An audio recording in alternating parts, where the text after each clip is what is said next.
बोजनाबाद सह वाक़ा यस दर्दनाक वाक़ा येल नबी पाक सल्लल्लाहु अलैहि वसल्लम ताइफ किस मैदानस मज ताइफ कन लुकन इस्लामी दावत दिन गई और ताइफ कन लुकन हिंद बदकिस्मती कि तमो गो टोठ नबी सल्लल्लाहु अलैहि वसल्लम जख्मी और ये हुजूर सल्लल्लाहु अलैहि वसल्लम ताइफ कन लुकन इस्लामी दावत दिन गई और ये दावत दिन गई और तुहस बदकिस्मती तमो गो टोठ नबी सल्लल्लाहु अलैहि वसल्लम जख्मी और ये टोठ नबी सल्लल्लाहु अलैहि वसल्लम जख्मी कोरुक और टोठ नबी सल्लल्लाहु अलैहि वसल्लम बिठ कन सत और डोख त्रोक तथ सत शान मुबारक थक तथ सत और दीगर फरिश्ते आई और जिब्रील अलैहिस्सलाम आओ और दीगर फरिश्ते आई बकर या रसूल सल्लल्लाहु अलैहि वसल्लम तुह दिया हुकुम तुह ताइफिक पहाड़ वुचान यह दिमो ताइफिकन लुकन पे दारित और तुह वो हुजूर सुंद एहसान बल्कि हुजूर सुंद एहसान मुसलमान ये पे कह बल्कि काफरन पे एहसान कर बल्कि तिमन ज्यादती मतलब कि इज़ा वातनावन कह हुजूर सल्लल्लाहु अलैहि वसल्लम कंस इज़ा वातनावन और हुजूर सल्लल्लाहु अलैहि वसल्लम अगर अस इंसान आसा मतलब अस हमसाय कह दिवान मामूली तकलीफ अस तमिस हमसायस वापस कानत का मतलब तवीज़ करोस या क्या करोस कानत का शुगल कर मगर तुह त्रो पन्निस नबी पाक सल्लल्लाहु अलैहि वसल्लम नजर यम सदिस उम्मती सुख तो ओसमुत काफरन पे एहसान कर लेकिन तुह वो जिब्रील अलैहिस्सलाम कर या रसूल सल्लल्लाहु अलैहि वसल्लम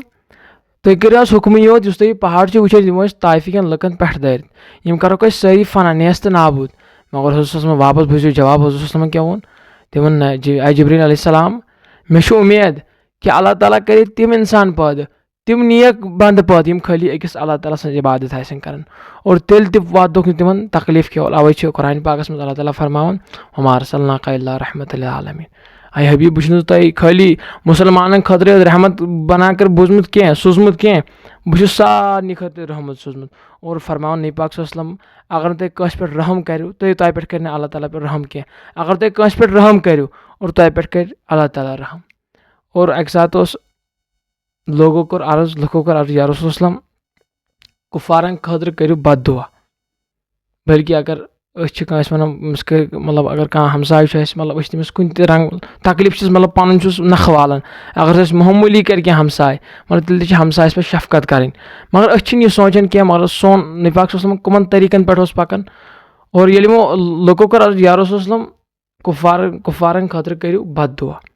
बुझो हुजूर वापस जवाब हुजूर सल्लल्लाहु अलैहि वसल्लम क्या वोन फरमोक नबी पाक सल्लल्लाहु अलैहि वसल्लम बह खुदायन कंस तकलीफ दिन कह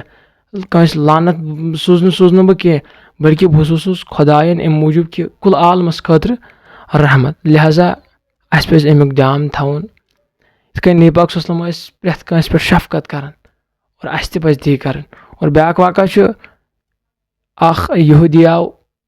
और अम सुन मस्जिद नबीयस मज पेशाब कर और सहाबा किराम गई नाराज ये नाराज गई और यमो रोट नबी पाक सल्लल्लाहु अलैहि वसल्लम फरमो यह त्रोन यल यह समझो यून बस यह समझो अगर मतलब अगर ये कर मतलब मस्जिद में थोड़ा बैद भी कर या लकुट शुर तिमन तमें मतलब तमें आई मार पेट कर कि बीदबार तम मस्जिद मज में कह लिहाजा यह दरस मिलान कि पन्निस मुसलमान बयस पज न तकलीफ दिन कह पन्ने मुसलमान बायन पे गई शफकत कर।